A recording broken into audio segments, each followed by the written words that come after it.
मैंने बचपन में सुना था कि पैसा सब कुछ नहीं होता, लेकिन बहुत कुछ होता है। ये कहानी सच्ची और अच्छी है, थोड़ा ध्यान से समझिएगा। अगर आप पैसा कमाना चाहते हैं, अमीर बनना चाहते हैं, अमीर बने रहना चाहते हैं। रॉबर्ट टी कियोसाकी नाम के इंसान की कहानी है। जब 5th क्लास में पढ़ते थे, जिस स्कूल में पढ़ते थे, वहां देखते थे कि अमीरों के बच्चे आते थे, उनके माता पिता, उनके पेरेंट्स आते थे महंगी गाड़ी में उनको छोड़ने के लिए। उन बच्चों के पास में महंगे आइटम होते थे।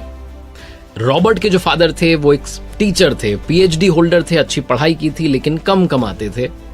रॉबर्ट ने कहा मेरे डैड तो पुअर डैड है।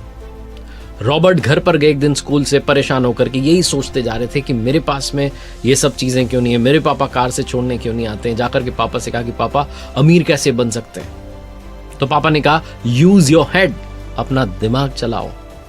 छोटा बच्चा 5th क्लास का क्या करता, अपने दोस्त माइक के पास में गया और उससे कहा कि आओ थोड़ा पैसा कमाते हैं। आसपास के एरिया में जितना टूथपेस्ट था, जितनी वो टूथपेस्ट की ट्यूब होती वो थी खाली वाली, उसको लेकर के आए। स्टील का बर्तन गैस पर रखा, गर्म पानी जो था उबलने के लिए छोड़ दिया, उसमें उसको डाल दिया और कुछ कोशिश में लगे थे। रॉबर्ट के फादर, रियल फादर जो है, घर पर आते हैं तो देखते हैं कि बच्चे क्या कर रहे हैं। उन्होंने कहा क्या कर रहे हो? तो रॉबर्ट कहते हैं कि पापा हम मनी कॉइन्स बनाएंगे, इससे सिक्के बनाएंगे। वो हंसने लगते हैं और कहने लगते हैं कि ये इल्लीगल है, ये नहीं करना चाहिए। फिर रॉबर्ट को लेकर के बैठते हैं अलग से और कहते हैं बेटा तुमने उस दिन सवाल पूछा था कि अमीर कैसे बन सकते हैं।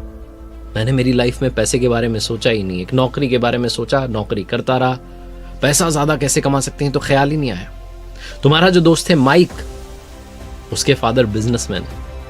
माना वो सिर्फ 8वीं पास है, मेरी तरह इतनी उन्होंने पढ़ाई नहीं की, सिर्फ 8वीं पास है, लेकिन वो तुम्हें बता सकते हैं कि अमीर कैसे बनते हैं। 9 साल का बच्चा माइक के डैड के पास जाता है, जिन्हें कहता है रिच डैड, और उनसे समझना शुरू करता है। कहानी की शुरुआत होती है, 30 साल तक समझता है, फाइनेंशियल जो एजुकेशन है वो उससे मिलती है और कमाल करके दिखाता है। रॉबर्ट टी कियोसाकी, जिनकी किताब है रिच डैड पुअर डैड, उसकी समरी आपको समझाने का प्रयास कर रहा हूं इस छोटे से वीडियो में। लर्निंग सीरीज आप देख रहे हैं, सीखोगे नहीं तो जीतोगे कैसे।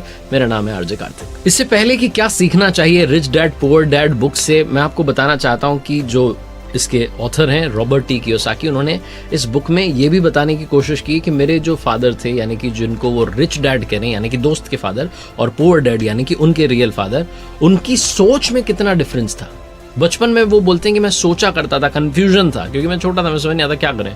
रिच डैड की सुननी चाहिए, पुअर डैड की सुननी चाहिए, क्योंकि पैसों के बारे में दोनों का जो एटीट्यूड था, जो पर्सपेक्टिव था, वो बिल्कुल डिफरेंट था। हालांकि दोनों ही चाहते थे कि रॉबर्ट लाइफ में ग्रो करे। उनके पुअर डैड यानी कि रियल डैड जो थे वो ये कहते थे कि हम ये नहीं ले सकते हैं, हम वो नहीं ले सकते हैं, लेकिन जो रिच डैड थे उन्होंने ये लाइन कभी कही नहीं। जो पुअर डैड थे वो कभी भी डिनर टेबल पर डिस्कस करना पसंद नहीं करते थे पैसे के बारे में, लेकिन रिच डैड जो थे वो पैसे के बारे में डिस्कस करते रहते थे।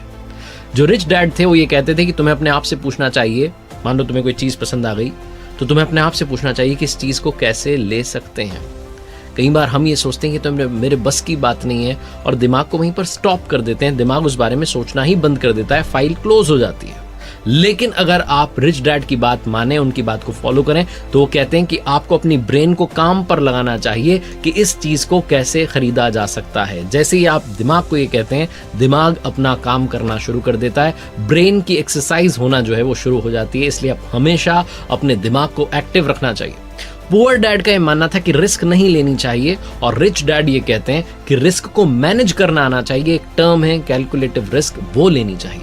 पुअर डैड कहते थे कि बहुत सारी पढ़ाई करो, डिग्री लो, एक सिक्योर्ड जॉब करो।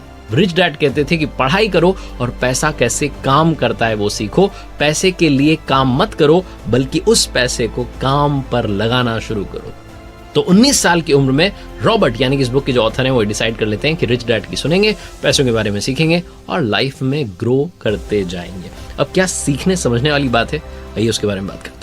रिच डैड जो है वो ये कहते थे कि आप कितना पैसा कमा रहे हैं ये इंपॉर्टेंट नहीं है, इंपॉर्टेंट ये है कि आप कितना पैसा बचा रहे हैं। बहुत सारे लोगों को ये पता ही नहीं होता है। आपने देखा है वो सेलिब्रिटीज, वो सिंगर्स, वो एक्टर्स जो कि एक समय में बहुत अमीर थे, करोड़ों में कमाई कर रहे थे, लेकिन एक समय के बाद में उनके पास में कुछ बचता नहीं है, वो बैंकरप्ट हो जाते हैं, गरीब हो जाते हैं। जो एक महंगी लाइफस्टाइल मैनेज कर रहे थे, कुछ भी नहीं बचता है, क्योंकि वो फाइनेंशियली नॉलेज नहीं गेन कर पाए, अपने पैसे को मैनेज नहीं कर पाए और अमीर नहीं बने रहे।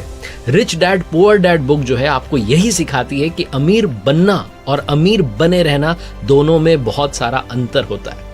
अगर आप थोड़ा समझना चाहते हैं, इस कैश फ्लो को समझना चाहते हैं, तो सबसे पहले आपको एसेट के बारे में, लायबिलिटीज के बारे में समझना होगा। रिच डैड कहते हैं कि एसेट जो है वो आपकी जेब में पैसा डाल रहा है, लायबिलिटीज जो है वो आपकी जेब से पैसा निकाल रही है।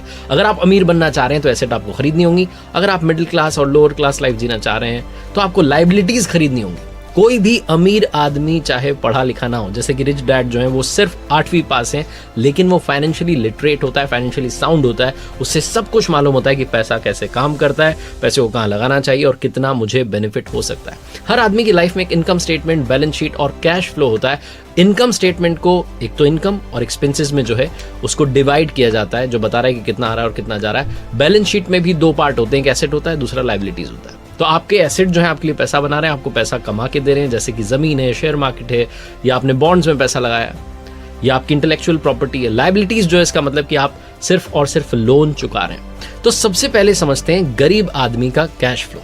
गरीब आदमी का जो कैश फ्लो है उसकी सिर्फ और सिर्फ जो सोर्स ऑफ इनकम है उसकी सैलरी है, यानी कि तनख्वाह है। तनख्वाह एक तय समय पर आती है और जैसे ही आती है एक्सपेंसेस शुरू हो जाते हैं। एक्सपेंसेस में उसे घर का किराया देना है, खाना है, कपड़े हैं, सारा का सारा पैसा एक्सपेंसेस में चला जाता है। उसके पास में नील बटा सन्नाटा बचता है। गरीब आदमी की बैलेंस शीट देखेंगे तो जो एसेट्स का कॉलम है वो हमेशा ब्लैंक रहता है, लायबिलिटीज में ही उसका सारा पैसा जो है चला जाता है, यानी कि इनकम आती है और चली जाती है, रुकता कुछ भी नहीं है। ये होता है गरीब आदमी का कैश फ्लो। गरीब आदमी के कैश फ्लो को और मिडिल क्लास आदमी के कैश फ्लो को अगर आप समझेंगे तो ज्यादा डिफरेंस नहीं दिखेगा, क्योंकि यहां पर भी एसेट का कॉलम खाली है।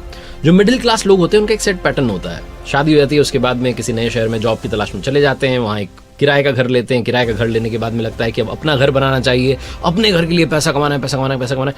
थोड़ा सा जो है वो एक डाउन पेमेंट की जितना पैसा जो है वो इकट्ठा करते हैं, फिर घर की जो है डाउन पेमेंट देते हैं, फिर शुरू हो जाता है लोन। और लोन तो चल ही रहा है, साथ साथ उस घर को सजाना चाहते हैं, इंटीरियर पर खर्चा करते हैं, फर्नीचर अच्छा लेना है, दूसरा सामान लेना है, कार अच्छी लेनी है। कुल मिलाकर के लायबिलिटीज का जो कॉलम है उसको भरते चले जाते हैं। Car loan, home loan, credit card loan, बहुत सारे लोन जो है वो चलते चले जाते हैं। पैसा आता तो है, इनकम आती तो है सैलरी के रूप में, लेकिन वो सीधी आकर के लायबिलिटीज में चली जाती है, बचता कुछ भी नहीं है। एसेट का कॉलम पूरी तरीके से खाली रह जाता है। अब समझते हैं अमीरों का कैश फ्लो आखिर होता कैसा है। जो अमीर है उनका कैश फ्लो क्या होता है। अगर आप इनकम वाला कॉलम देखेंगे तो उसमें भी 3-4 चीजें हैं, सिर्फ सैलरी पर ही डिपेंडेंट नहीं है। इंटरेस्ट जो है उसका पैसा आ रहा है, कैपिटल गेन जो है उसका पैसा आ रहा है, डिविडेंड जो है उसका पैसा आ रहा है, रॉयल्टीज का पैसा आ रहा है। और जब बात करते हैं एक्सपेंसेस की तो वही एक्सपेंसेस जो सबके हैं, टैक्स भी देना है, खाना भी है, कपड़े भी हैं, बच्चों की एजुकेशन भी है, ये सब तो है ही। लेकिन जब आप बैलेंस शीट की तरफ जाएंगे तो आपको दिखेगा कि लायबिलिटीज में बहुत कम है और एसेट्स में बहुत सारा है। लायबिलिटीज में क्रेडिट कार्ड है और लोन है, क्योंकि अगर आप बिजनेस कर रहे हैं तो लोन तो आपको लेना ही है, आपके पास में खर्चा भी होगा तो आपको पैसा तो चाहिए ही। एसेट्स की अगर बात करें तो वहां पर स्टॉक्स हैं, बॉन्ड्स हैं, इंटेलेक्चुअल प्रॉपर्टीज हैं और भी बहुत कुछ है, साथ में बिजनेसेस तो चल ही रहे हैं। तो कुल मिलाकर के जो अमीर व्यक्ति होता है उसका सारा और सारा ध्यान होता है एसेट वाला जो कॉलम है उसको बड़ा करने में। जो गरीब है और जो मिडिल क्लास है उनको लगता है कि लायबिलिटीज जो है उसमें आनंद है, थोड़ा बहुत पैसा भी बच रहा है तो कहीं और खर्च करते हैं, घूम कर आ जाते हैं, पैसा जो है ज्यादा से ज्यादा खर्च करते हैं, अपने पास नहीं रखते हैं। उन्हें उस पैसे का सही इस्तेमाल करना नहीं आता। अगर उनके पास में पैसा भी आ गया तो वो तुरंत उसे अपने पास से बाहर भेजना चाहते हैं किसी ऐसी जगह पर, कई बार तो बिना सोचे समझे डिसीजन लेते हैं और वो ऐसी जगह पर पैसा चला जाता है कि जाकर के फंस जाता है। 10 साल 15 साल के बाद में देखते हैं तो उस पैसे से ज्यादा ग्रोथ नहीं मिलती है। वो उसी रैट रेस में, जिसे कहते हैं ना रैट रेस, उसी में घूमते रहते हैं। पैसा कमाना है, खर्चे हैं, वापस से पैसा कमाना है, खर्चे हैं, नील बटे सन्नाटा आखिरी में लाइफ हो जाती है। इसलिए हमेशा एसेट वाला जो कॉलम है उसकी तरफ ध्यान दीजिए अगर आप रिच डैड की सुनना चाहते हैं।